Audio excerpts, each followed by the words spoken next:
صوت تو دل نشینه، اصل کلام تو همینه که فقط بعد تو آقا حیدر امیرالمومنینه، حیدر امیرالمومنینه، صلی علی محمد. We question our daily position, seeking answers and definitions.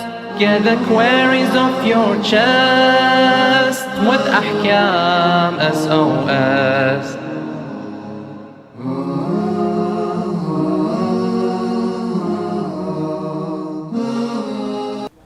Assalamu alaikum wa rahmatullahi wa barakatuh. Welcome to Ahkam SOS, the show that discusses Islamic duties and practices. This is a live show. We do take in your questions. So if you have any questions you'd like to ask, please send them in via the WhatsApp number, the email address ahkamsos@imamhussein.tv, or alternatively you can give us a call here live in the studio 0203 515 0199. Inshallah, myself and the Sheikh will be able to discuss and answer your questions. I'm your host Mohsin Shah, and joining me is Sheikh Ali Ma'ash. Assalamu alaikum, Sheikhna. Assalamu alaikum wa rahmatullah. How are you this evening? Alhamdulillah bi khair. MashaAllah. Alhamdulillah. Sheikhna, let's kick off. And the first question I have is in regards to outer space, I guess. What is the ruling if, as a result of being in space or on some particular planets, a non-intoxicant liquid develops intoxicating qualities? أعوذ بالله السميع العليم من الشيطان الرجيم. بسم الله الرحمن الرحيم. الحمد لله رب العالمين وصلى الله على محمد وآله الطاهرين ولعنة الله على أعدائهم أجمعين. Of course, it would be haram because the subject is now changed from a normal liquid to intoxicant. Yes. And this is based on a hadith from Rasulullah sallallahu alaihi wasallam, where he said, "Kullu muskirin haram, wa kullu muskirin khamr." So every intoxicant is haram, forbidden to drink, and every intoxicant is alcohol. That's the result. Yes. So if the result is intoxication, then it's haram. I see. One could also argue that it also becomes najis because it is intoxicant, but that's a discussion for another time, inshallah. Sheikhna, if one is required to perform the janaba ghusl but forgot this and instead performed the Friday ghusl or some other mustahab ghusl, would that satisfy the requirements of janaba ghusl? As we know, with a lot of our ibadat that we perform, niyyah is very important. So in this situation, Sheikhna, it was a wajib ghusl, they performed the mustahab one. Does it suffice? Is it enough? I mean, because he forgot, then it satisfies. However, as a mustahab precaution, as you mentioned, the niyyah, the intention was different than ghusl janaba. Then as a mustahab precaution to repeat the ghusl. And this means that some ulama might have a different view that it would be wajib to repeat. So, ala kulli hal, it depends. Excellent. I think there's also a discussion about whether a mustahab ghusl replaces the wajib wudu and stuff, but for another time, inshallah. Speaking on ghusl and on water that's used for ghusl, kur water, Sheikhna. We have kur and we have kalil. What is kur water? What is kalil water? What is mutlaq and mudaf is the other one that we used to study in fiqh. Exactly. I mean, we have different types of purifications in terms of liquids, which is the water itself, the pure, clean water, in which purifies the impure and the najis. However, in fiqh we have also what is known as kur water, which means if you have a big bucket or a tank of water, Swimming pool is what we used to or a say. pool or a pond, for example, which has the volume of three span of in long and in depth and in width, so that's 3 by 3 by 3. So 3 hand spans, you're saying? Palms? Exactly. 3 palms, okay. 27 cubics تقريبا I see. span of hand. If you have this or more, then of course it will be considered as to be like running water, and it can purify. And this means that if you have this size of pond or more, if any najasa falls inside it, it won't make that pond or tank najis. It remains tahir. I think it's about 350 liters of water, I think. على كل حال. We can go back to the textbooks, but Exactly, it's yeah. a lot of water. It's Exactly, not a small amount. So, however, the only time that it becomes najis, if that pond or tank changes taste, smell or color. In this case, you can't use it, it's najis. You have to change it على كل حال with pure water. Okay. Sheikhna, according to His Eminence, the Grand Ayatollah Sayyid Sistani, can one recite the Holy Quran in a musical melody tune? Now, when it comes to qiraat, we know that there's different maqams which have been taught. Some as old as, they say, Hazrat Adam, with these different styles of reciting. So, according to His Eminence, Grand Ayatollah Sayyid Sistani, can we recite the Holy Quran in a musical melody tune? His Eminence mentions that no, it is not permissible. If those melodies or tunes or the way it's recited suits the people of entertainment, amusements, or even immoral people, in which we see these songs and music in nightclubs and dancing places and so forth. In weddings, for example, they play these music, sadly, because ala kulli hal, they don't really appreciate the haram halal, so because the wedding, ala kulli hal, they want to enjoy, they play the songs and they dance. So if it suits that kind of majalis in which they actually sing and dance and so forth, it's not allowed in this case. Sheikh, if the remaining time of the prescribed time period of a salah is very short, such that one were to perform some of the mustahab acts of the salah would end outside the prescribed time, can one still perform mustahab acts? One should not perform the mustahab acts if the salah would basically goes out of the specified time, which becomes, let's say, outside the sunrise or sunset. In this case, you have to ignore all the mustahabbat, like the qunut, like the salawat, whatever is mustahab, you have to basically avoid reading them, so your salah would fall inside the time. That's the important thing. I see. Sheikh, if there is ample time to perform the salah and a claimant demands his debt payment from the person, then what can we do in such a situation? Well, if there is enough time, be able to, or possibility to pay the ones that you have to pay, it's obligatory, it's wajib, to pay the debt first and then engage in salah. If you have enough time, salah won't become qada if you leave the individual. Then of course you have to first pay the debts and then go back to your salah. And this shows how important it is, haqqul nas, people's rights. We have to respect and appreciate people's wealth, rights, and so forth, in which you can actually delay your salah for a few minutes, let's say, or an hour, for example, pay a debt and come back and perform the salah. I see. Sheikh, now we've got some questions here from the viewers. Salam Sheikh, I was wondering, what is the Islamic ruling on beats in the background of nasheeds and mankibats?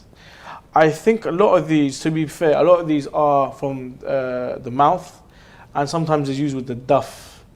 But as you can, contemporary nasheeds and qasidas and so forth, sometimes they have a beat in the background. Are these okay? Are these not?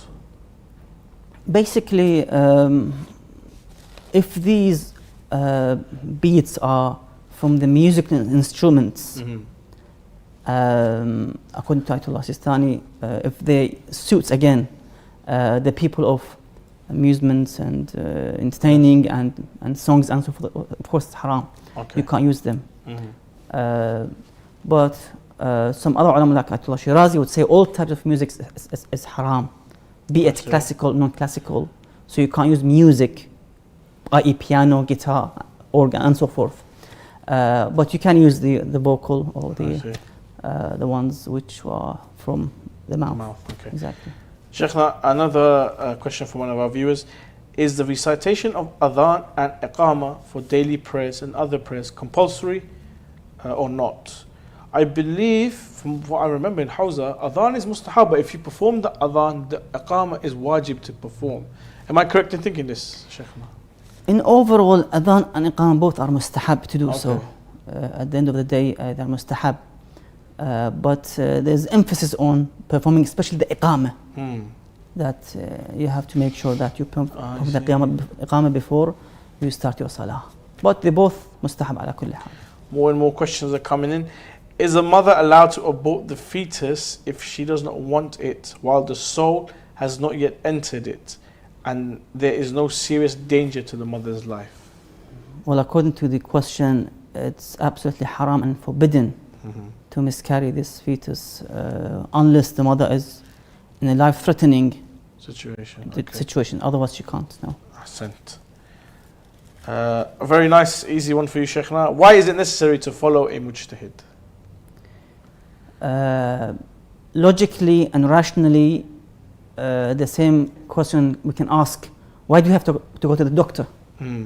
Because they are experts in treating our bodies. Yes. And the same, likewise, we have to go back to the mujtahid, so we can ask our questions from the aqidah, the belief, and so forth. So it's all to do with the experts. You go back to the experts, to the doctors, to the mechanics, and so forth. Sheikhna, is it necessary to clean the body from impurities before performing an obligatory ghusl? So I'm about to perform ghusl. Maybe there's, I don't know, maybe I stepped in some feces, dog feces or something, and it's on my foot. Or maybe when I was using the toilet, maybe I still have some najasa on my hand or something. Do I have to remove these before I do my ghusl? Or when I'm doing the ghusl and it comes off and everything, it's tahur, it's okay? Well, it's been mentioned that it's better to remove these najasat and then start your ghusl. But as soon as you open the, use the shower, it will remove all the najasa straight away. So, but important that when you do the ghusl, you end the ghusl, your body is pure. So no blood stains left on your body. That's important. Otherwise, mushkil. I think it's important to mention to the viewers as well that whenever you perform wudu or ghusl and so forth, there shouldn't be any obstacle or barrier between the skin. It should be removed beforehand. And just because you perform ghusl and there's some najasa on your hand, that najasa still needs to be removed even after the ghusl and so forth. God forbid it stop the water from getting there, then your ghusl is not complete. Sheikhna, whilst performing ghusl, is it necessary to place the hand over the body parts to flow the water over it? So I'm assuming that if it's a shower, sometimes you use your hand to help direct the water and so forth before you wipe it and things like that. Is this okay to do? It's mustahab to rub your hand to wipe it on the parts of the body while doing the ghusl, so make sure no obstacles remain on the body. But you can just use the shower straight away without touching your body. That's fine. Thank you. Sheikhna, is it permissible to wear clothes that have pictures of intoxicating drinks as a promotion of drinking them? Is it permissible to sell such items? In the opinion of His Eminence, the Grand Ayatollah Sayyid Sistani. Well, he mentions that it is forbidden to do so. You can't sell them because the Holy Quran states with this regard, وَتَعَاوَنُوا عَلَى الْبَرِّ وَالتَّقْوَى وَلَا تَعَاوَنُوا عَلَى الْإِثْمِ وَالْعُدْوَانِ, and do not assist with one another in sin and hostility. You're assisting, you're promoting on the sin, promoting the vice and the haram. So alcohol is part of it. You're promoting when you wear that T-shirt. Of course, you're promoting. So you have to avoid it. So I think it's a big problem sometimes, Sheikh, especially for football lovers like myself. We have all alcohol companies and betting companies and so forth. It does create problems. Sheikh, we're going to go to a short break and we're going to leave our viewers with a small clip. Inshallah, join us after the break. Assalamu alaikum wa rahmatullah wa barakatuh. Boys, I'm just going to go get a coffee and come back. Okay. Can I play on a computer? Yes, but don't go on my files or my emails, please. Okay?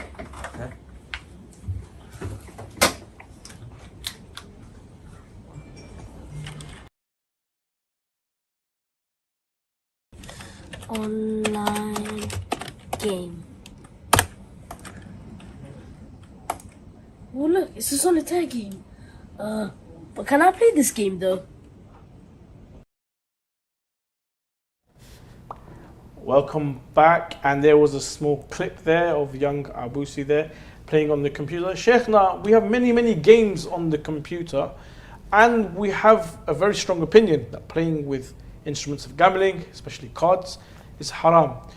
That game there, very, you could say very innocent, very popular and easily accessible. Such a game with cards, is this allowed, permissible to play in Islam? Bismillah ar-Rahman ar-Rahim. Well, it is absolutely not permissible and forbidden to play especially these cards, which are made for gambling originally, be it with virtual and actual cards, paper cards, or on computer or any other systems. You can't play with them at all. It's forbidden. However, Ayatollah Sistani would mention that if they are, these cards, for example, known to be played as gambling in that region, in that country, then it's haram. I see. So these cards, blackjack, whatever it's called, if they are played in Europe, as we are now in Europe, as a means of gambling, then of course they are haram. Ahsan. Sheikhna, is it permissible to neglect the subuh prayer, salah, fajr salah, on account of sleep or tiredness? Is it essential to use an alarm clock to wake up? It is absolutely not allowed to neglect and ignore the Salat al-Subh. It's part of the wajibat. And if you have to use the alarm to wake up, then becomes obligatory to use the alarm in order to wake up in the morning. Ahsan. Sheikhna, we know that it is mandatory for whoever intends to perform the salah to do the utmost to obtain the accurate direction of the Qibla. But if he is unable to obtain the accurate direction of the Qibla, what can be done?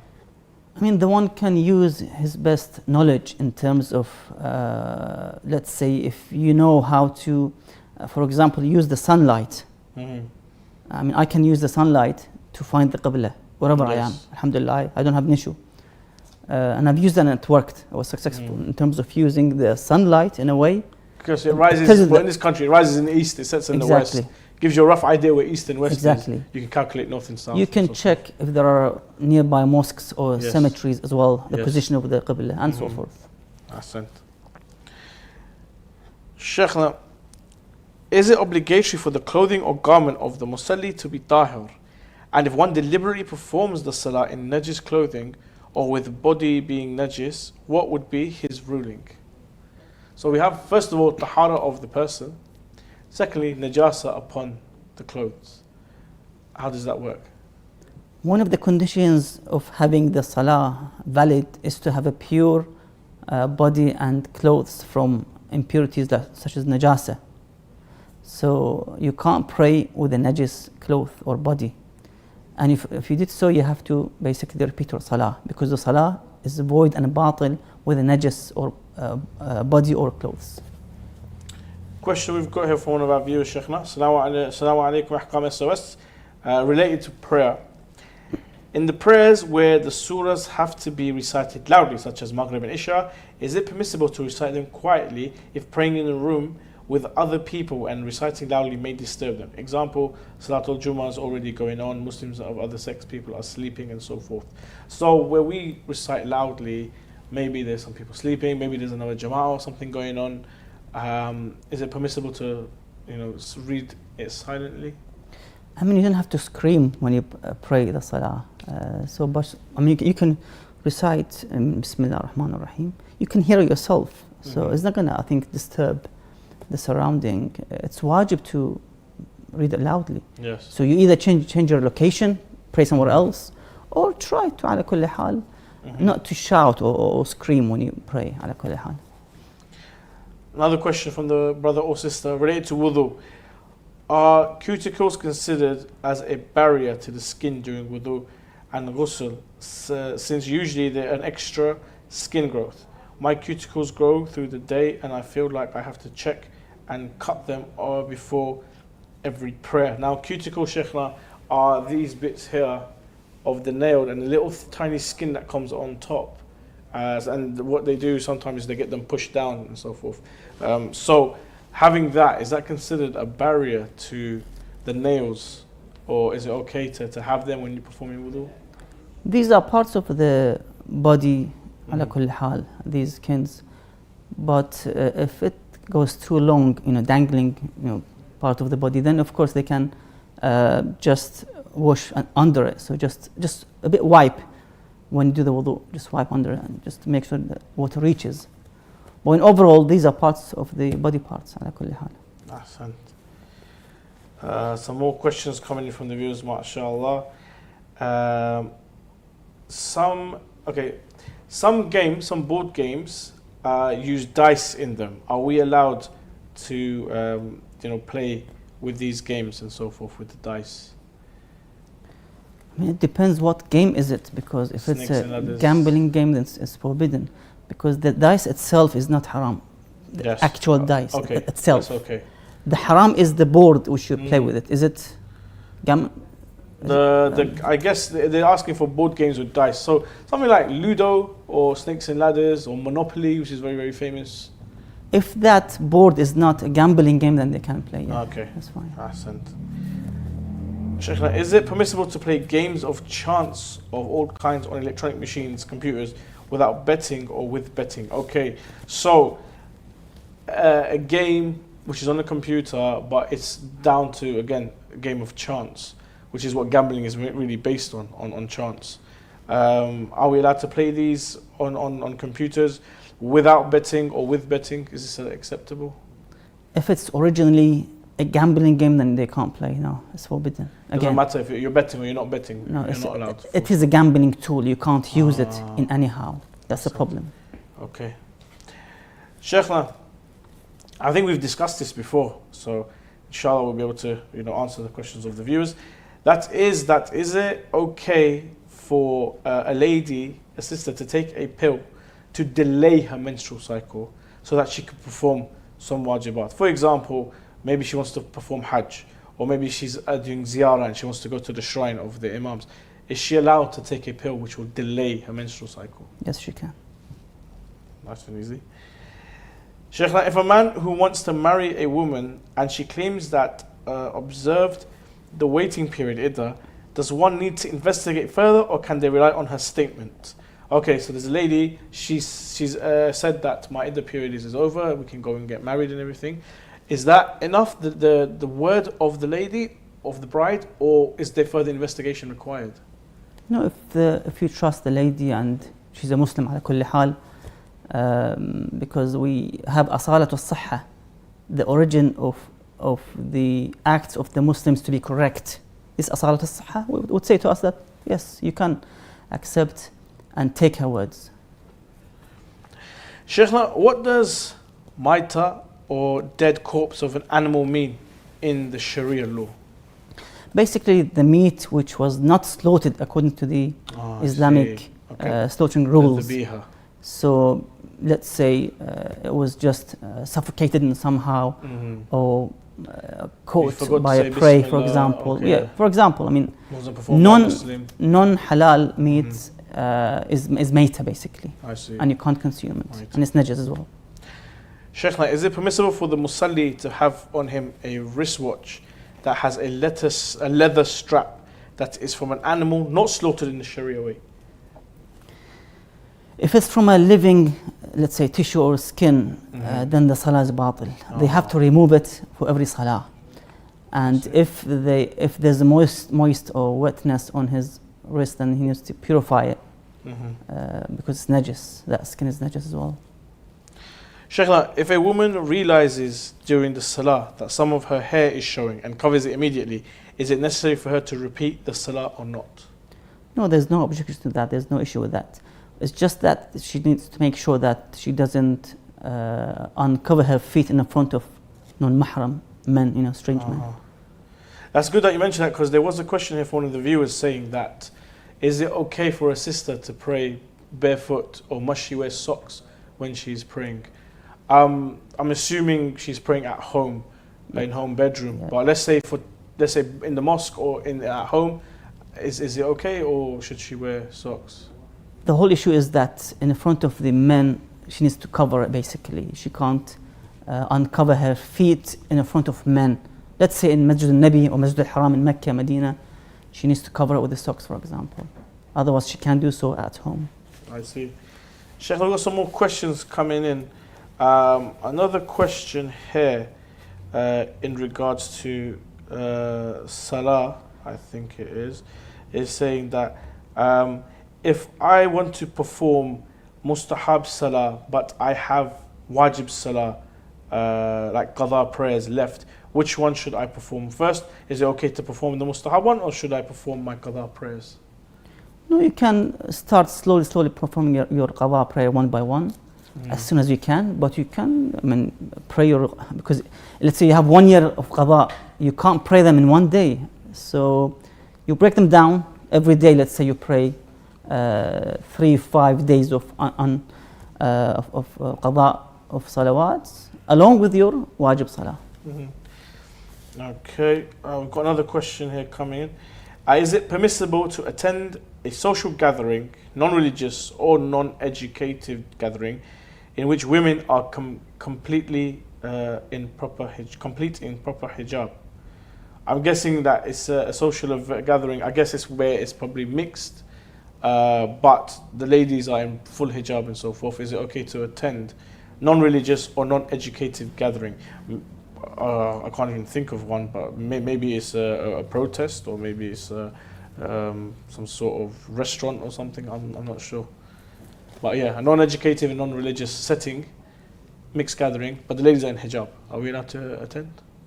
As long as haram is not committed there should be no issue with it. Ahsan.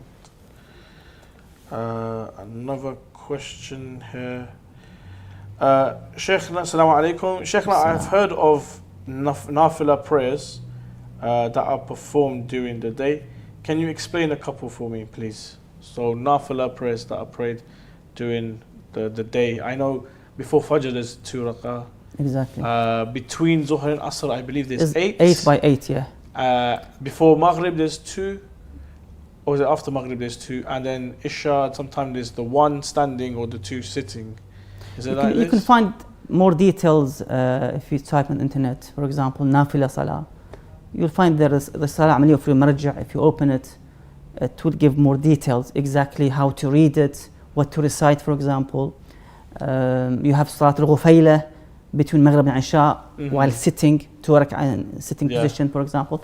You can type in internet and find how to recite, actually, what to say, for example, for your information. So I'll give it as a homework for the brother. Also there's Salat al-Layl, which is very, very highly recommended. 11 rak'ah as well. 11 also, rak'ah, prayed in 2s. I believe the 8 rak'ah and then 2 rak'ah of shafa' and then 1 rak'ah witr. The 2 rak'ah again, shafa' without the qanut. See how and then the final it's been one recited, what surahs and so forth. Yes, exactly. Another question here. Sheikhna, when performing wudu, sometimes I touch, like it says, I touch other parts of the body. Sorry, because the English is a bit. I touch my wet hand on my other arm and so forth. Is this okay, or do I need to start my wudu again? I'm assuming what they're saying is maybe when they wash their face, or let's say they're washing their right arm, they might touch the left by accident or something. Or when they're doing the mas'ah, maybe they'll touch another part of the body. By accident, it happens. Do they have to start their wudu from the beginning, or can they just continue from where they've left off? These are internal parts of wetness of the wudu, so there's no issue with it. They can continue. Sheikhna, is the sweat of when a husband goes to his wife and they perform intercourse, is the sweat tahur or najis? The sweat is tahir. There's a debate about the sweat of na'udhu billah, somebody who commits adultery. Astaghfirullah. That is the issue in which should be basically prevented. Sheikhna, when we receive wedding invitations that have Bismillah or a surah or something written on them, how are we supposed to dispose of them because they have the name of Allah on them?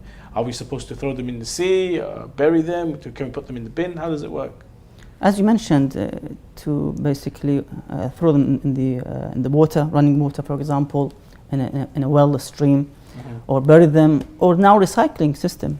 It's a great job. They've basically invented this, the system and performing the recycling system in which they can recycle the plastic, paper, and so forth. So they actually wash the paper and then they reuse that paper. So that's a great.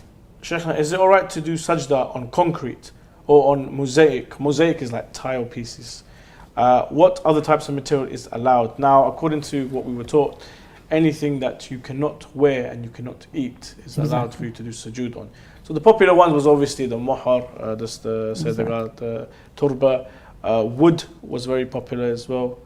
I've seen some people even use the aqiq, to do the sujood on. Concrete, is that allowed? Tile, is that okay? Anything known to be as earth, Okay. then you can do so, prostrate on.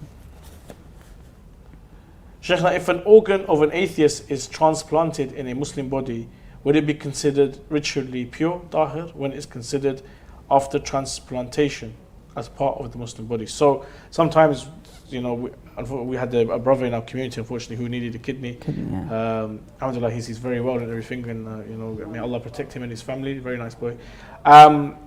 You know, sometimes we need donors, and they come from all parts of the globe, from different people. Sometimes even from animals, not just animals. Pig organs are very, very popular, as they are very, very similar to the human body. So when these enter our body and they're put into transplant, they're transplanted over, are they considered tahir? Are they najis? Well, initially they become part of the human's body, and they become tahir as well, of course. I see. Is it permissible to masturbate for medical reasons? If so, what are the conditions or the limits? Well, it really depends. You know, in the very extreme case, then the one can do so. Otherwise, you can't. Masturbation is haram, is forbidden. And the ulama say if the one needed so, then they have to bring the wife to do so. So the doctor needs to bring the wife to do the masturbation for the medical reason. Otherwise, it's you know, it's a problem. I see. Thank you very much, Sheikhna, and thank you to all the viewers for joining us on this episode of Ahkam SOS. If we did not get to answer your questions, we do apologize. We will answer them on the next episode, which is going to be on Monday, 6:30 here on Imam Hussein TV 3. If you have a question you'd like to send in, please send it in via the WhatsApp, the email address, or give us a call 0203 515 0199, and inshallah myself and the Sheikh will be able to discuss and answer all of your questions. We'll see you again Monday, 6:30 here on Imam Hussein TV 3. Assalamu alaikum wa rahmatullah wa barakatuh.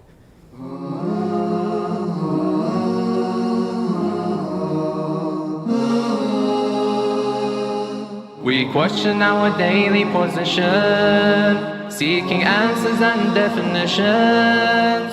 Gather queries of your chest with Ahkam SOS.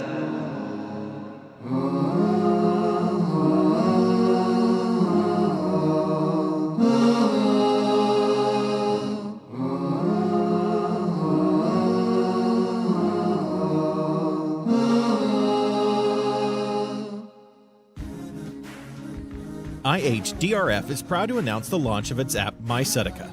My Sadaqah is a modern, easy, and interactive way for you to pay your charity. Your Sadaqah can be transferred instantly and directly start helping orphans.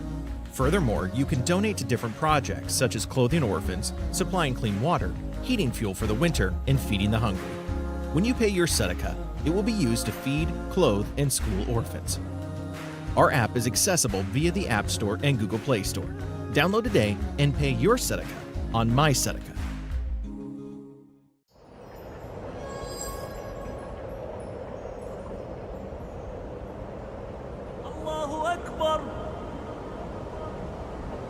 I'd like to congratulate you all on the birth of the best of creation, the father of a nation, Muhammad sallallahu alayhi wa alihi wa sallam.